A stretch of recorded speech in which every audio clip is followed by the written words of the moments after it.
inspiring stories.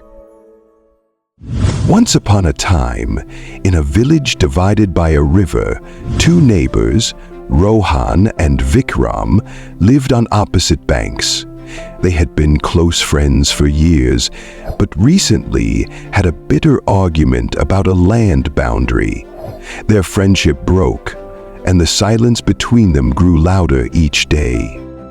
One morning, Rohan heard a knock at his door. A carpenter stood there with a bag of tools. "I'm looking for work," said the carpenter. "Do you have anything for me to do?" Rohan thought for a moment and said, "Yes, I do. See that house across the river? That's my neighbor Vikram's house. I want you to build a tall fence so I don't have to see him or his house anymore."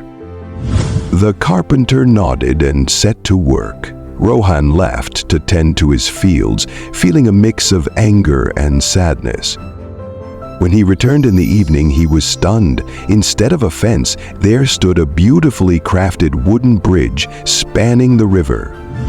Before Rohan could react, Vikram came walking across the bridge with a smile. "Ah, Rohan, I can't believe you built a bridge after all that happened. It's beautiful and kind of you to make peace. Let's forget the past." Rohan, still surprised, looked at the carpenter who was packing up his tools. "Why did you build a bridge?" he asked.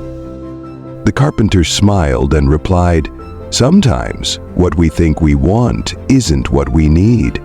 I hope this bridge brings you back together." The two neighbors shook hands, their friendship rekindled. They decided to share their land and take care of the bridge together.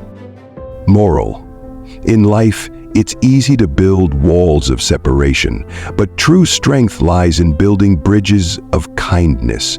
Forgiveness and understanding can heal even the deepest divides.